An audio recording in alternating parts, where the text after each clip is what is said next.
Welcome to Monroe MustHangs. I'm your host, David Spiegel, and today is part 2 of my 2-part interview with Allaire Primiano, Director of Athletics for the Monroe Express. Last week, we talked about the beginnings of the Express and Allaire's role in creating the new Monroe Athletic Department. Today, we continue that story and talk about what's going on with the Express today. Make sure you check out last week's episode, and here's the second half of my interview with Allaire Primiano.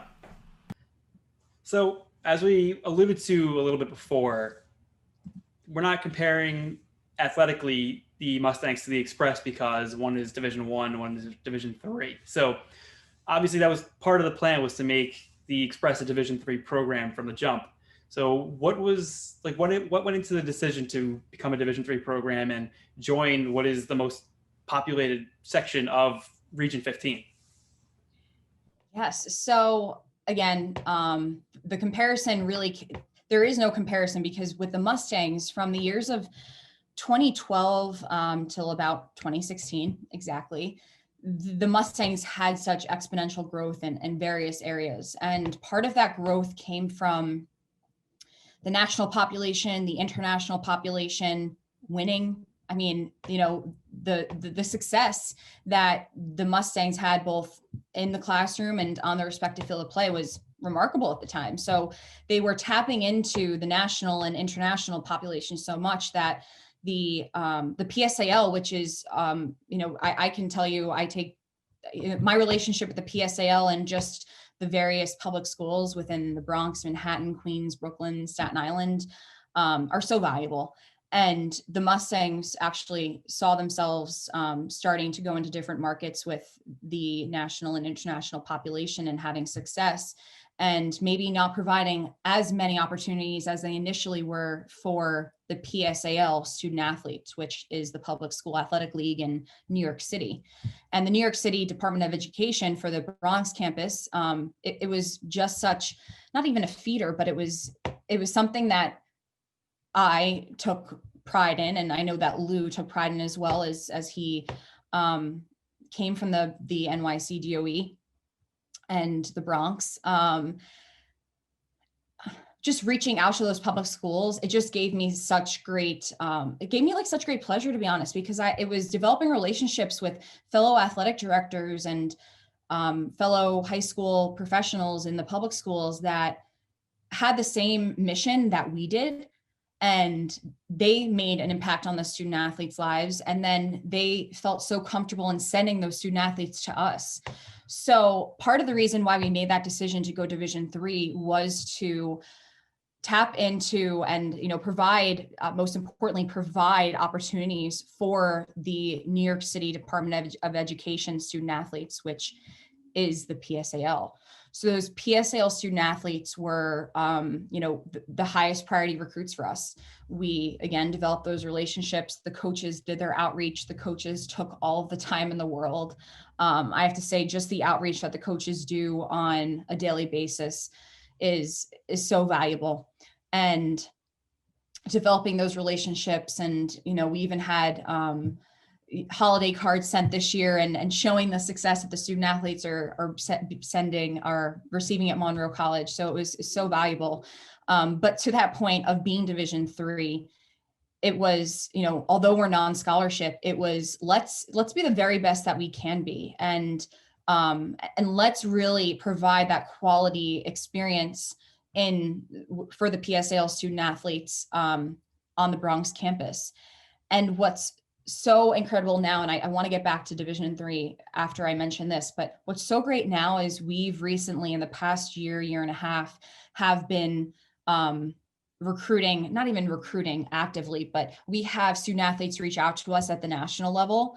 And when those student athletes come to us at the national level and participate with the Monroe Express, the experience that they receive with the different cultures that we have in New York City it's so rewarding to see, because you see that all these different cultures are mixing, as the Mustangs have, as but it's everybody coming from, at the national level. For those student athletes that have come from the national level and come to the Bronx to participate with us, they're getting such a well-cultured individual from New York City. And I think that's it's like the one component that you almost fail to forget sometimes And I think that with the Mustangs, and as you know, I know you can share with the Mustangs and how unbelievable it must be to see the different nationalities come together. But with the CUNY and with the CUNY Act being, of course, in the city, and our region, which Region 15, and we've been such a part of Region 15 for all of our existence. Region 15, of course, had the Mustangs as Division 1. We came in as the Express at the Division 3 level, and all of our competition at the local level, we have the most competition at the Division 3 level in the city. And it's, I can say that I've developed such great partnerships with all of the CUNY athletic directors and the SUNY athletic directors too. And it's been of such great value to us to be welcomed. You're welcomed into a region, but they also know that we're going to do what's in the best interest of the student athlete, and they appreciate that.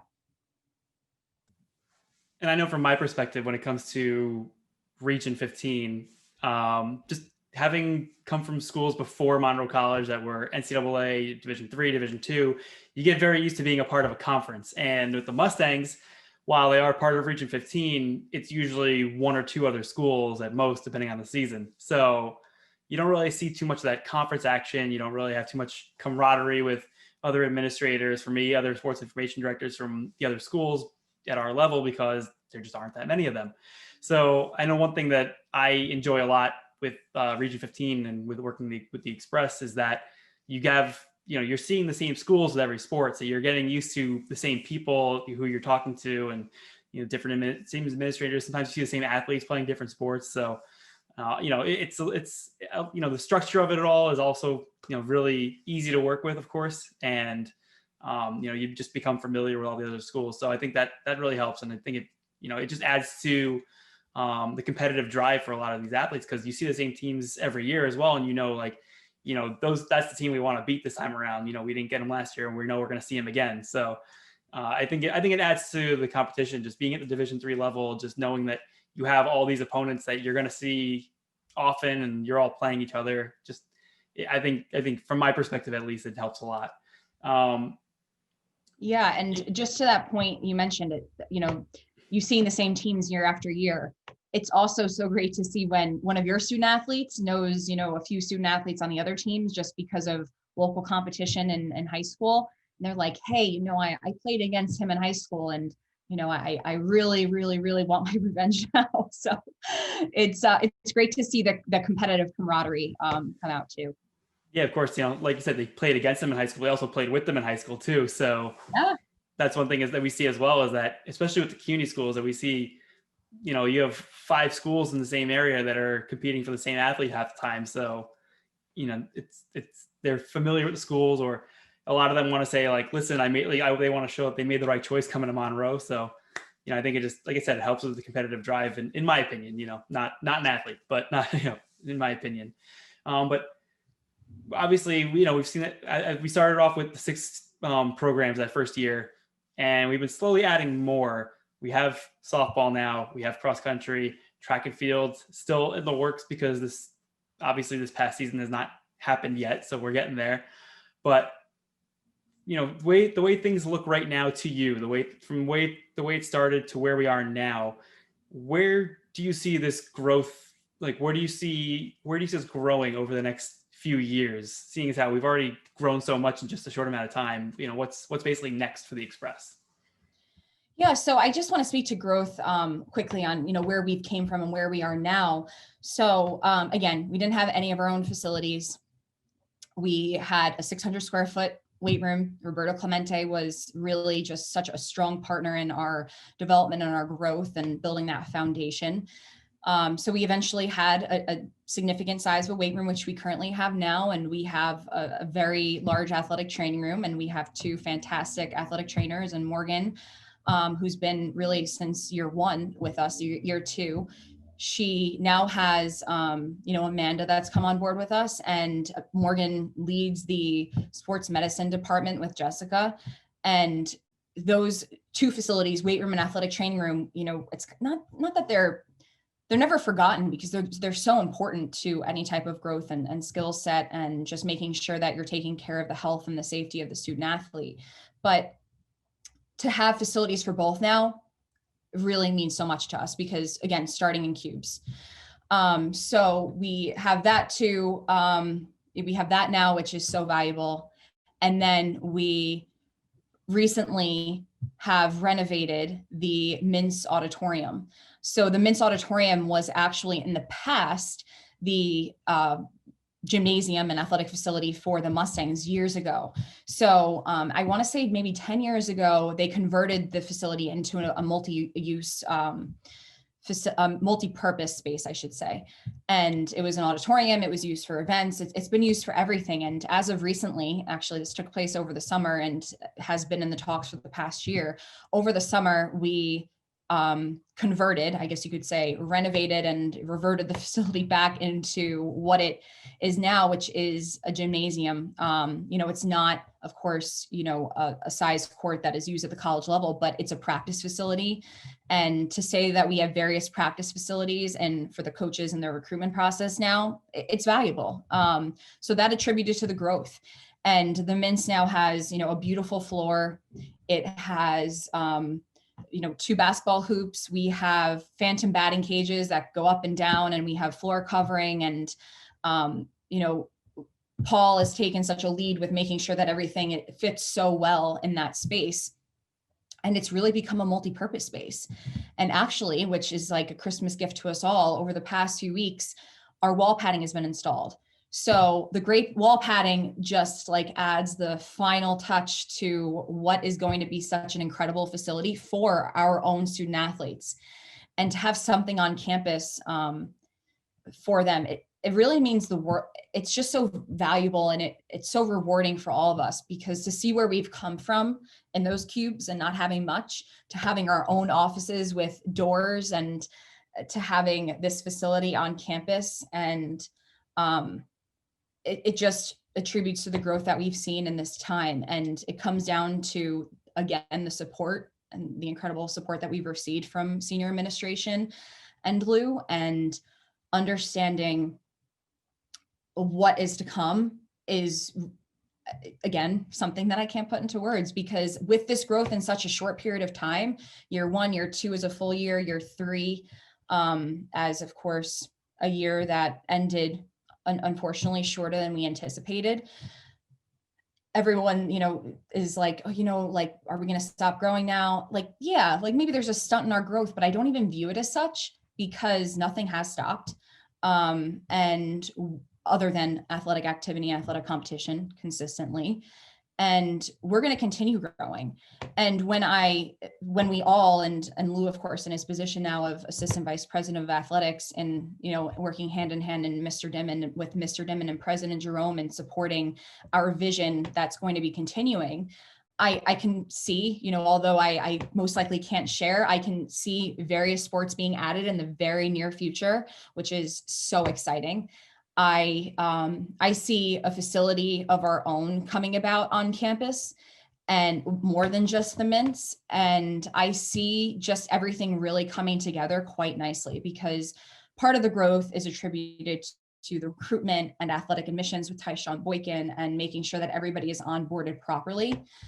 And then you have the coaches supporting them throughout that entire process. And if we continuously, and I know we will, I can confidently say we will, as we confidently move forward together as a team, the success is, there's no ceiling for it, because we're all working as a team, and we all are aligned with the same vision. And, of course there are challenges, of course there are trials and tribulations that come up, but again, facing adversity, how we overcome it, it speaks for ourselves, and how we understand where there's a will, there's a way. Let's figure it out. We may not know how we may need to get to the growth that we want to, but if we are focusing on what matters, the impact that we have on the student athlete, every component that the student athlete is surrounded by, academics, their growth, the values that we're instilling,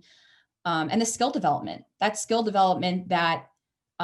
athletic skill development that increases the quality of a program, and competition, and winning, and, constantly making strides towards making more of an impact in the region and with local opponents, and really being able to, win in every area. And it doesn't just come in athletic competition and, your winning percentage. It comes in academics, and how are we going to become the very best that we can be throughout this growth. So, to your initial question, I think that the growth, there isn't a ceiling right now, because every single year we have experienced and implemented a significant amount of growth. How we've done so is really just getting to the point of being a team and coming together and understanding that the future is bright in every way. I would certainly say it is. And just 2 points I wanted to make from what you said is, I remember I know I used to visit the Bronx campus more often at first, and now I haven't had the need to really be there so often. So every time I do, I always felt like I was visiting you in a different building and a different office, and just seeing like the way that the facilities were changing. The first time I was there, I remember the annex being the weight room, and we used it as the media room for photo day. And we had News 12 come in and meet everyone there, and they spoke to you and some coaches. And just, a month or two later, there were those, there was a cube up for a makeshift athletic training room with a fake door. And I remember the trainers back then just always being bothered, and any second of the day, never getting a few minutes of peace there. Exactly. Having the weight room right next door to them too, which now, we started off with that. And again, it speaks to the athletes too. What they started with to what they have now is really amazing. But, like you said, it's always something new every single year with the Express. And obviously the commitment to the athletic program from the college itself has been, impactful, of course, and very important to the growth of the program. And, obviously athletics are seen as a valuable commodity at Monroe College. So that growth continues for both campuses, really. And then the other sign of growth that I've seen as well, and you alluded to it a little bit, is on the academic side, where as someone who is in charge of a lot of the awards throughout the year and at the end of the year, one thing I noticed every single year is just the number of academic awards that Monroe Express student athletes are receiving goes up every single year. And, you see that NJCAA all academic team, the number keeps increasing. The number of teams that qualify for the team award is increasing every single year. I have no doubt in my mind that we're going to win one of those awards at some point soon, because of just how quickly things are rising. And, the Mustangs are at that level right now. And, that's something the Express can obviously compete with. So I could see that coming at some point in the future, just because, you're seeing strong students coming in already, and, raising the bar every single year. So, looking forward to seeing how much growth we can really have here, because like you said, there really isn't the ceiling right now. Exactly. And again, the ceiling, we certainly don't have it at the moment. And I think that, you alluding to the fact that it's like every single time you saw us in a different space when you come visit, and it feels that way too, because I find that the vision always has to remain moving forward and looking forward, which I think even aligns with the NJCA mission right now, if I'm not mistaken. So having that vision of always looking forward and moving forward and understanding like, hey, let's see which areas we can enhance now. I think it's so important. And we as a team, and we wouldn't be able to do that with, again, the support of administration, but it also comes from everyone aligning with that mission and vision, and even the student athletes understanding like, hey, maybe not postseason's not an option for us this year, but hey, let's refocus our energy into academics. And that comes from the leadership of each and every coach. It really does. And the leadership that we have across the board is really so valuable. Monroe MustHangs is sponsored by the Monroe MustHangs Sideline Store, powered by our apparel partners at BSN Sports. Whether you're looking for t-shirts, hats, jackets, or accessories, the Monroe MustHangs Sideline Store has it all. Gear up with the new Monroe MustHangs logo and make it your own with hundreds of customizable options, including sports-specific designs. For the month of January, you could take 20% off all orders of $85 or more by using the promo code JAN21. That's JAN21. Visit MonroeCollegeMustangs.com/shop to look your best as you cheer on the Mustangs. I agree with that. And, I think we have a lot of good coaches in place right now too that have really gotten these programs to where we want them to be right now. Always good to see too that a lot of them are maybe Mustang alumni or coaches that worked with the Mustangs for a long time. Obviously, you mentioned Georgie before, and Mike Tewitt has been very involved with the basketball program, and he was a Mustang alumni. John Torres leading the baseball program, of course. He was the JV baseball team in Monroe for a long time. So, it's again, I mentioned keeping everyone in house before, but I think it's everything is just continuing to head in the right direction, in my opinion, with all the different programs. And of course, I'd be remiss if I didn't mention Chris Neely too, who was the JV men's basketball coach for the Mustangs since that program began, the JV program at least. And he has earned his way to the varsity coaching position with the Monroe Express. So I'm excited to see what he does with that, just because he did so much and he was so involved with the JV program in New Rochelle. But one thing that's important right now is with the leadership we do have is important, because obviously it's been a very challenging year in 2020. Obviously now we're looking forward to 21. Things are looking brighter, looking up, but we'd be remiss if we didn't talk about what's happened in the last 9-10 months. One in March when everything came to a halt. We had baseball and softball season end. Second season of Express softball didn't even get to happen, that we were so excited for. And again, the last 9 or 10 months we've been dealing with the COVID-19 pandemic. Didn't have our fall seasons at all. So, I've spoken with a bunch of different Mustang coaches and some alumni that have, about their experiences, but I haven't gotten to really speak with someone who's in our administration like you. Haven't talked to Lou yet either, but someone who could really speak about everything that's gone on from the highest level with the pandemic. So let's take it back to March too, because that was obviously such a challenging time for all of us. Just the day that we had to kind of announce that everything was done, like that was it. We couldn't do anything anymore. What was, if you can remember it, how was that day for you? And then, the coming month of just trying to figure out what exactly is going on and where we're going with this thing. Yes, that's a really great question. And honestly, when I think back to March, I have it's a sickening feeling, of course, for anyone that can think back to March and being in college athletics.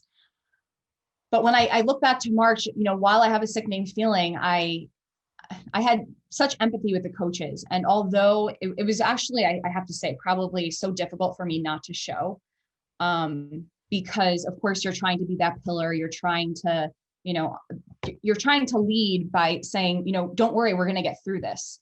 But of course, as a former coach and placing myself in their shoes, and you're preparing and having so much preparation for seasons, and you're talking about two sports, baseball and softball, who have leaders and student athletes that had put in so much time in fall ball, in building their programs to what they are today. And just even throughout the months of January, February, and March, you're speaking on a winter, a January and February, which was so warm.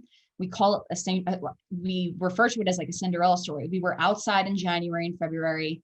It was warm. There was no snow on the turf. Roberto Clemente was fantastic in accommodating us in the winter months. We made the most of it. And as I mentioned, like these, Coach John Torres and Coach Connor Moriarty, they had invested so much time and energy with their student athletes and coaching staff into what was going to be such an exciting and kind of like a spring season that was really going to turn both programs in such a strong direction, just continuously moving them forward. So I think that just understanding how much time and effort that of course every coach puts in, but just understanding the type of preseason that we had for those sports and understanding what the season looked like. And even myself, I was like looking at the schedule and I was like, this is going to be great. So exciting. And then when you, of course, hear, word across the world of COVID come about, I have to say, at that point, not that I didn't take it seriously, because of course it's turning into a pandemic at that time. I'm going to take it seriously, but I didn't understand the type of impact that it would have on our coaching staff, our student athletes, and just overall our operations. So as we entered March, and of course everything started to pick up in Washington State and the West Coast, and slowly but surely it was identified in New York City. As things started to pick up across the country and that decision came about, it was of course a devastating decision to share with the student athletes, and more importantly our coaches that again take so much pride in what's to come. But it was really, I knew that I had to be as supportive as I could during that time, although it was a challenging decision across the board. We knew it was in the best interest for the health and safety of all of our student athletes, coaches, and staff. But at the same time, when the stay-at-home order came and like shortly after our decision, it was honestly a time that it's like everything paused, I feel like in that moment, and we all like conversed and spoke to one another, but we also didn't understand. We didn't understand the impact, the long-term impact. As a college, we were saying, okay, let's go virtual until the end of March and let's see where it takes us. And I think that the way that it kind of spiraled out of control throughout the month of March into April, when reality set in, I myself, I'm just thinking, okay, if spring isn't an option, let's see what we can do in the summer. Okay, summer's not an option. Let's refocus our energy to August 1 in preseason for our 2020-21 academic year. And that continued. And to this day, it's continuing. I have to say, we as a college handled it extremely well. Senior administration, President Jerome, Mr. Dimon took such a strong lead. I relied on Mr. Dimon throughout this entire pandemic. Of course, while I'm keeping myself abreast of what's going on throughout the country, I conversed a lot with Mr. Dimon because I was in a position where, he was conversing the most with the health department and Jessica Rayford and leading the sports medicine department. So we did the best we could in every area. And I can confidently say that. And I think I'm very fortunate to confidently say that and saying that we were still active.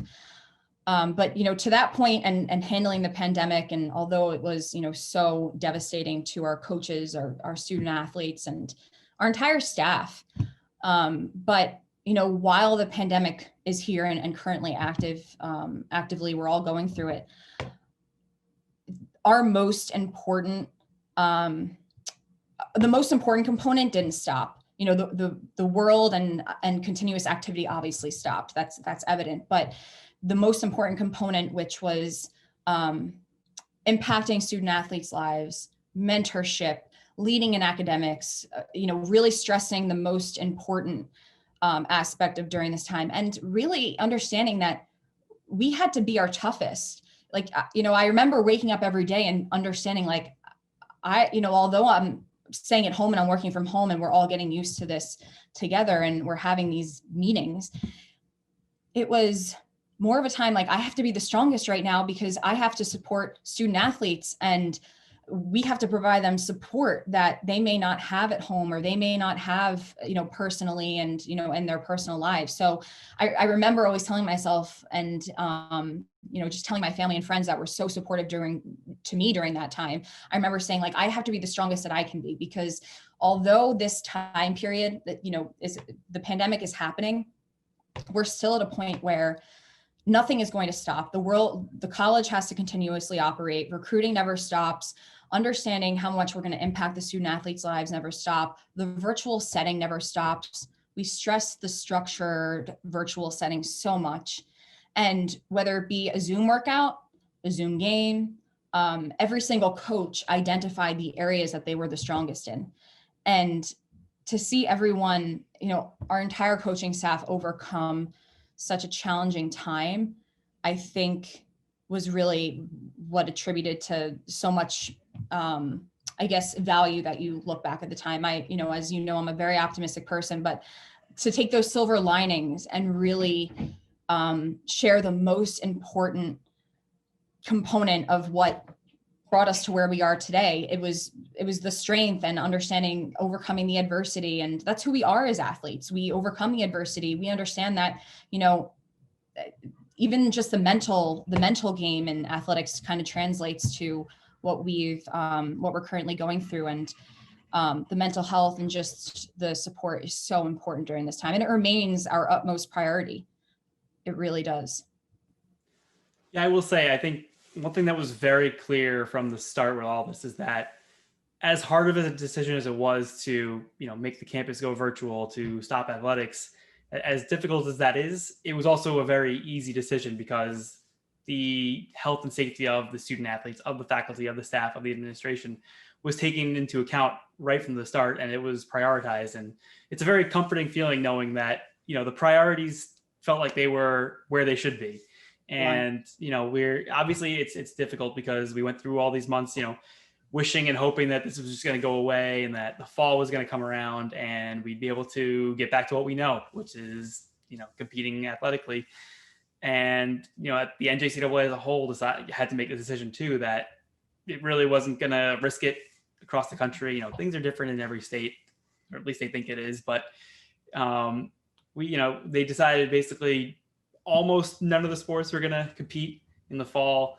Looking forward to the spring semester for us, which is the winter semester, just hoping that things can get back together by then. But even now, it's December, January, and we're still looking, kind of waiting and hoping for things to continue getting better. Obviously, we sort of see the light at the end of the tunnel right now, but not quite there yet. So that's unfortunately resulted in us still having to delay getting back to competition. But we went through the fall.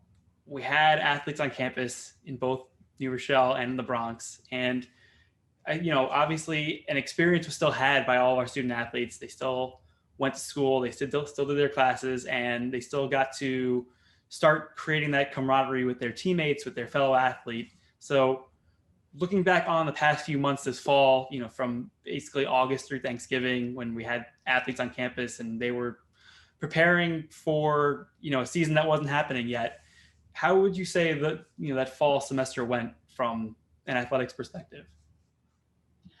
I think it went, I have to say, when I reflect on the fall semester, we did the absolute best that we could. And while prioritizing, which was remarkable because we prioritized the health and safety of our student athletes, coaches, and staff while doing the best that we could. And I have to say, it was a quality experience for what it was worth during the pandemic. Of course, it's nothing like it would be any other fall. Again, we are in a pandemic, but we did the very best we could in every aspect. And, you made a really good point initially because, you mentioned how devastating it was for us to say, go remote and virtually altogether. Like we as the college take so much pride in the fact that we're so approachable, we're so personable. We want the student athletes to develop a relationship with us. So to not have a consistent, engaging athletic activity season in the fall, it was so devastating to us because we love the student athletes understanding that there's an open door policy across campus and across our department. Of course, they love to pick up the phone and FaceTime you and FaceTime the coaches, but it's more so the individual engagement that was lost. And I'll never forget the first week I made a conscious effort because, although throughout every year, it's so challenging to make sure that you're prioritizing getting to the field to watch practice. I remember that first week specifically.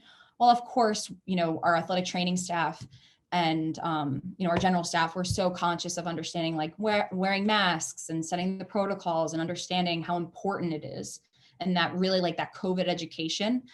I made a conscious effort to be at practices. And, while I'm reinforcing the masks with the coaches, I'm also seeing nothing but joy and smiles and just like such genuine interaction throughout our coaching staff, our student athletes with one another. It was, again, it was an experience. I'll never forget that first week of that we returned. It was Monday, September 28th. And that entire week, it was just such, it was just such a rewarding experience to see because all of our preparation and, all the leadership that Mr. Dimmond and Jessica and our sports medicine team, Morgan, provided throughout those summer months to prepare for what we hope to be such a great fall.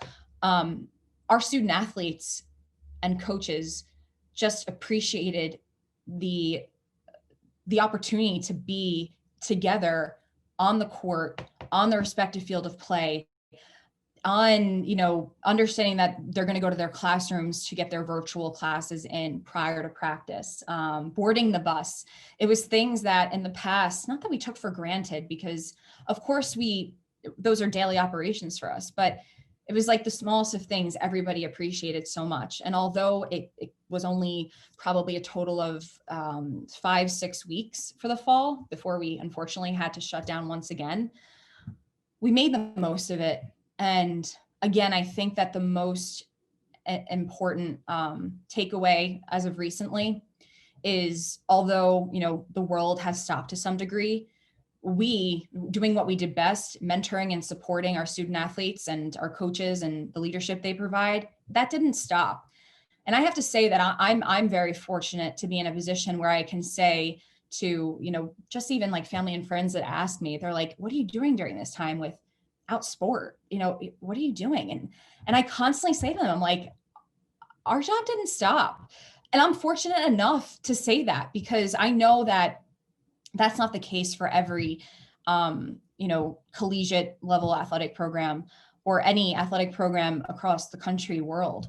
So again, the silver linings and constantly being so appreciative and grateful for what you have. I have to say that I am so entirely grateful for our coaching staff, to remain, the leaders that they are, doing what they do best. And, while again, the world did stop, we were fortunate enough where we didn't stop, and we continued that supporting culture, and the mission, the vision, the culture, the traditions remained the same. The only halt that we had was the athletic activity, consistent athletic activity, in person, of course, and the athletic competition, which, as you mentioned, we remain very hopeful and optimistic that we are going to be returning in the next few months. As of right now, we do, of course, it's subject to change, but we do plan on returning to athletic activity as of Monday, February 1. And we want to continuously provide that very optimistic approach to that, because we want the student athletes to constantly have something to look forward to. And we know how challenging it is during this time. And we do our best with the virtual engagement. And Lenny Pitt recently came on board and has made an immediate impact in the academics area, and really focusing on, what ways we can enhance that virtual setting academically. So I think that there's a lot of good things on the horizon. And when I reflect on the past 3 months, I'm confident that our senior administration, Lou, Jessica, Morgan, Amanda, we're all prepared for the sports medicine aspect and being prepared in the health and safety. And I also know that even facilities wise, Paul understands what areas we invested so much time into in the fall, that those protocols will just pick them right up where we left off in the fall, and be able to implement the same for February 1. I'm definitely looking forward to, obviously, we're not talking about competition just yet, but, these teams being active on social media. I get to see, their practices and how excited they are to all work out together. And, those, like I mentioned, the leadership of the coaching staff is, with the Express right now, they're the ones showing off on social media how well their teams are doing throughout all this. And, definitely something to be proud of. For the people asking you what you do with no sports right now, I could show them all the emails I get on Saturday evenings at 8:00 from you, just telling them that, you're definitely still pretty busy, if not busier than ever. So, while things have stopped, a lot of us are just still going.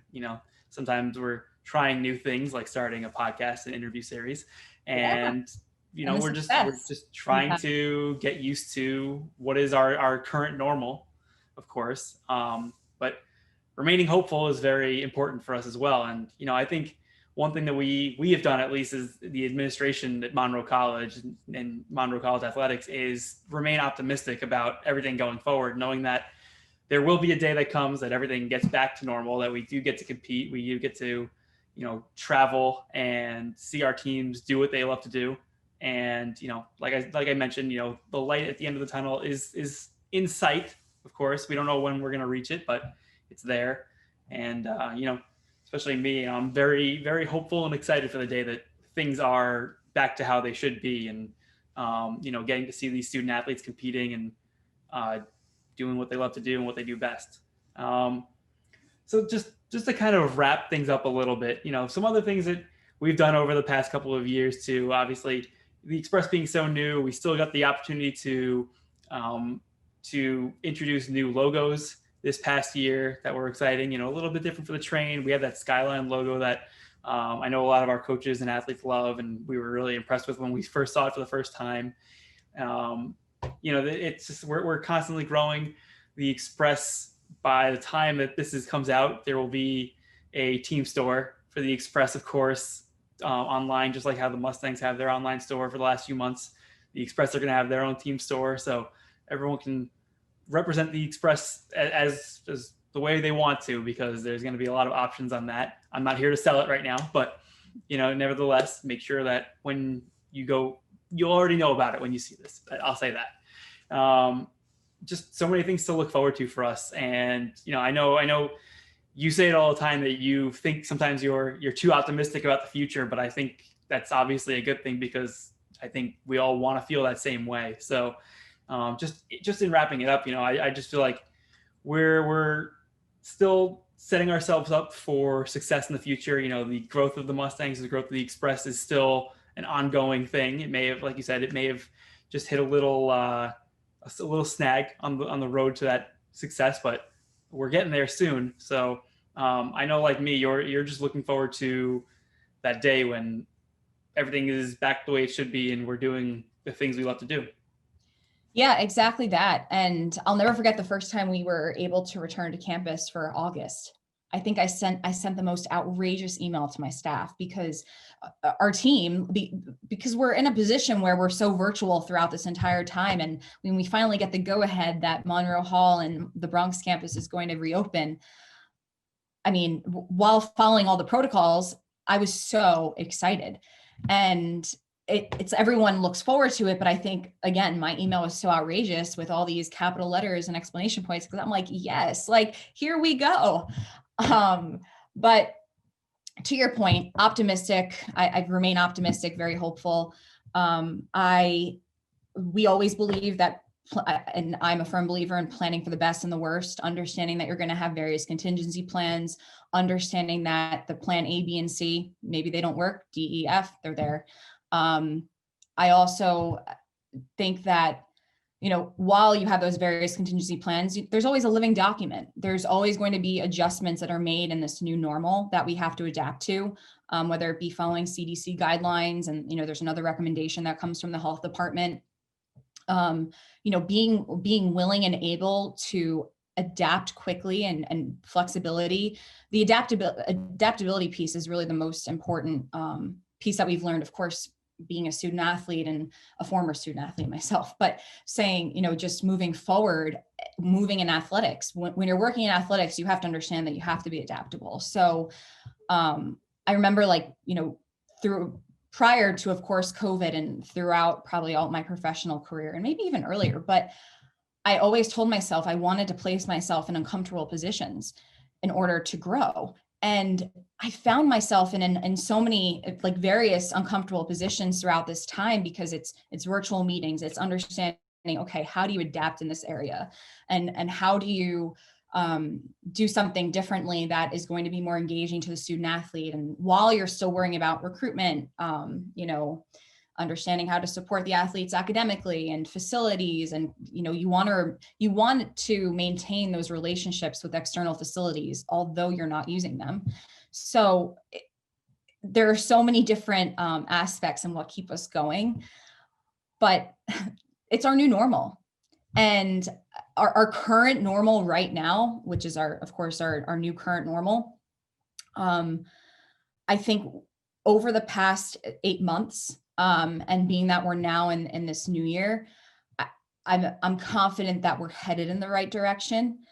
And I firmly believe that, again, we know what we did successfully in the fall athletic activity, and to be, implementing that in the safest and, the health and safety of our student athletes, coaches, and staff remain paramount. And that's what's most important. And we as a college are, and administration and, support staff, we're all on the same page. And that's really what matters the most. It really is. I think, getting on yourself for that excited email back in whatever it was, September, I think. I get it, because I just know over the last few months, like you said, there's certain things we've taken for granted. And I know the few times that I've really been on campus, especially when we've had some bigger meetings, obviously using like in New Rochelle, using the Monroe Athletic Complex so we could properly distance ourselves.